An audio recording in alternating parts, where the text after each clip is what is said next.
Hey, help support the show by joining the Patreon or becoming a YouTube member. Also hit that like button to subscribe if you want more Cavs-focused content. It finally happened. The Cavs finally get a real starting wing on this roster. We talked about this after the Boston game. We've talked about this pretty much after every game the Cavs have played against elite competition. Cavs not having a real wing. It's all good and all in the regular season when you have Dean Wade, but when you're playing these elite teams in the postseason, having to play George Niang in serious minutes is a problem, right? If instead of George Niang you're bringing off the bench, it's Dean Wade, you're sitting in a much better position. And the Cavs apparently felt the same way. They've made a move for DeAndre Hunter, who is a legitimate wing player, 6'8", 7'2", wingspan, big player, exactly what the Cavs need. Good defensive player, 225 pounds, good defensive player, long offensive player, solid three-point shooter, right? You're trading. So what the Cavs, I'm getting ahead of myself. I'm too excited. I'm getting ahead of myself. So let me start with what the trade package was for Karras. And again, I'm recording this before 3 o'clock. It's possible the Cavs might make a move for a backup big because I still think that's something they should try to address. But this right here, it's huge.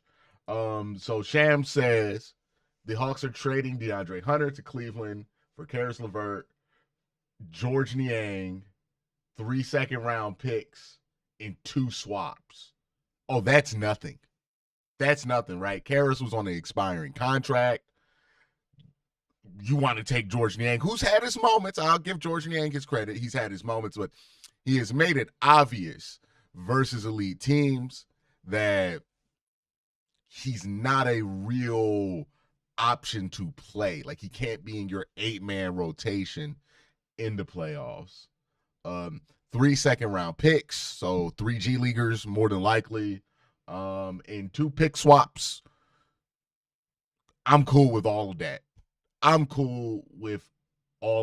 That is not as much as I thought the Cavs were going to give up, right? People are talking about in order to get a wing, the Cavs might have had to give up their first-round pick. They might have had to give up Jalen Tyson. They avoided all of that. Ended up just giving up a bunch of second-round picks and George Niang and Caris LeVert, which, like, giving up George Niang, I am happy with the George Niang saga being over. Again, George Niang's coming off his best year as a Cavalier this year. And if you look at him on the stat sheet, you might think that George Niang is a bit more impressive than he is. It's just how the Cavs have to play George Niang. I'm much happier having DeAndre Hunter and Dean Wade.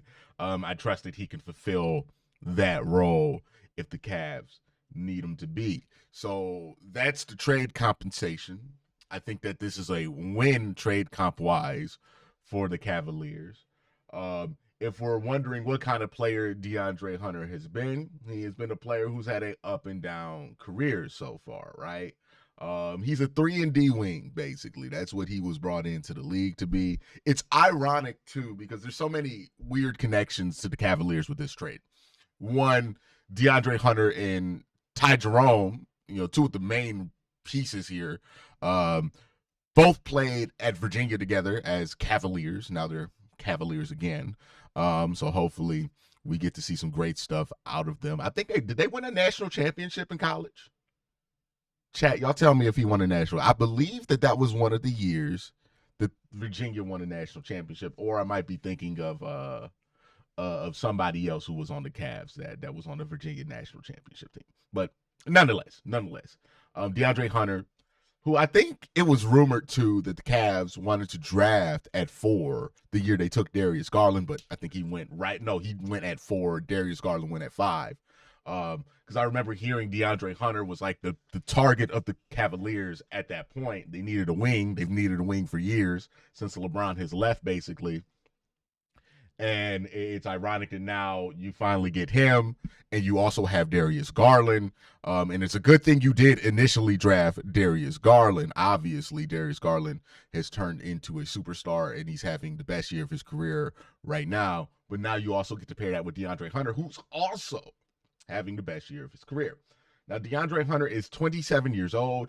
He's under contract until he's 29. So you have the 2024 season, the 2025 season, and the 2026 season. So these next 3 years, you have DeAndre Hunter under contract. The cap hit numbers are 21.6, 23.3, 24.9.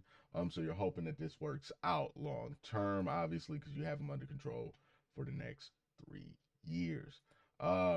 His numbers, let's look at his numbers for this year. They look pretty good. He's been a 39% three-point shooter with 7 attempts per game. So pretty impressive there, right? That's exactly what you want when you're trading out Karras, who's been a 42% shooter, right? Even George Niang, like you are trading off 2 3-point shooters who have been very effective for you at times for this Cavs team. And there is going to be a bit of a growing period with DeAndre being inserted to the starting lineup, given how much this Cavs team is built off of the chemistry and the fit. But I think that these guys will work together well. I think Kenny, to start out DeAndre Hunter, it could be possible that he's going to pair him up or pair a lot of his minutes up with Ty Jerome. Obviously, DeAndre is going to start. He's going to get time there. I'm saying, like, when they go to their sub packages, maybe DeAndre gets in there with Ty because they already have some chemistry built in. There's a lot of different ways that the Cavs can go about it right now. This trade is an overwhelming win in my mind for the Cleveland Cavaliers. And that's to say, like, Caris LeVert, losing him, that's a tough piece to lose. But the emergence of Ty Jerome makes that a easier pill to swallow. I also think the Cavs, like, have other guys they can go to that have proven that they can score in NBA games, like Craig Porter Jr., who might be a part of this deal. I heard that initially he was a part of this deal, but Shams hasn't reported this yet. So as of right now, I don't think he's a part of the deal, but you have Craig Porter Jr., who could create, did a nice job scoring against Detroit last week. Like, the Cavs have guys who come off the bench to score. I do wonder, what does this move do with Isaac Okoro? How does this change how you use Isaac Okoro? Because he's kind of obsolete now. Isaac's whole role on this team was to hope that he could become basically what DeAndre Hunter is, which is a 3-and-D wing. But he's always been undersized at that role. And while I think Isaac is a very good defensive player, the question with him for me was, he's not a long enough defensive player to be effective versus like the Jason Tatums and the Jaylen Browns of the world. Now, when you go up and you play the Celtics, you have different options you could throw at. When the Celtics try to do the thing where they bring you all, where they bring your bigs away from the hoop, you have better options to rebound. Like, this is a very good move for the Cavs. It's exactly what the Cavs needed, right? Him or Cam Johnson. This is what the Cavs needed. Hawks, about 14.8 and 4 rebounds, 1.5 assists, almost a steal per game. So pretty good stuff here from DeAndre Hunter. I'm excited about the Cavs swinging this move for DeAndre, especially for the price that they gave up. Didn't feel like they gave up too much to get him. And I think this is going to, I mean, like, we've been talking about the Cavs quite literally needing a wing all season, like the whole season. I mean, pretty much since they traded for Donovan Mitchell, we've been talking about how the Cavs need a wing. My bad. I got the wrong average numbers for him. He's averaging 19 points this year. 14 is his career average. He's averaging 19 and 4 this year, shooting very well from 3. His last 10 games, he hasn't been too amazing, but I know people are worried when you trade Caris LeVert and you trade George Niang, is this going to hurt the Cavs bench? I think this is something that could potentially help the Cavs bench, because now Dean Wade is freed from being this quasi wing because he's the only guy that can really play the wing. I think he's always been more of a stretch four than a wing himself. But he's somewhere in between, right? Because he's not a really physical player. He's not going to get a ton of rebounds, but he is long, right? Now I think Dean Wade is freed up to be used in more secondary rotations for the Cavs. So I think that's awesome. You get to use him with different lineups.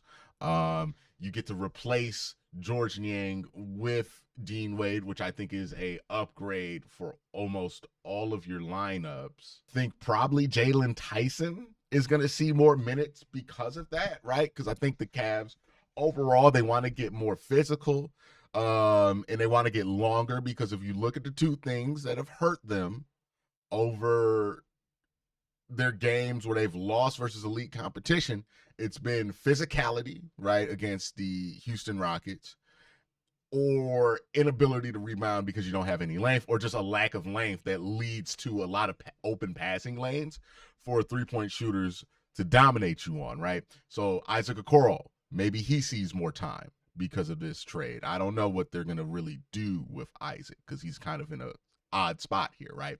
You don't have to try to start Max Strus at the wing anymore, or try to do anything like that. Like, I think some of your players have been having to fulfill a awkward role of being this de facto wing, and now they get freed up to kind of be what they're naturally able to be. Isaac is not going to be asked to guard full-time Jason Tatum. I think that's better for Isaac, right? If you can have him worry about guards, not wings. I think Max Strus, again, kind of a similar player where you ask him to kind of play this de facto wing spot. He's not really good at it. It gets exposed. I think getting Dean Wade freed up, because I think he would be a perfect fit to do what George Niang was doing for this Cavs team. That's ultimately a good thing as well. I'm excited about what this brings. A lot of this is not really possible if the Cavs don't get Ty Jerome hooping like he's been hooping, right? Because moving Caris LeVert is a move you can only make when you're no longer reliant on Caris LeVert to be productive off the bench for you. Ty Jerome being that guy, I think, is a huge deal for this Cavs team. And like low key, the emergence of like Craig Porter during parts of this season, because I think he's had a couple of nice moments this year where it looks like he could be productive off the bench for, is also something to consider. Jalen Tyson has played well, so maybe he gets. I'm excited about what the future brings for this team. Let me know what you guys think in the comment section down below. Y'all have a great day. Have a better night.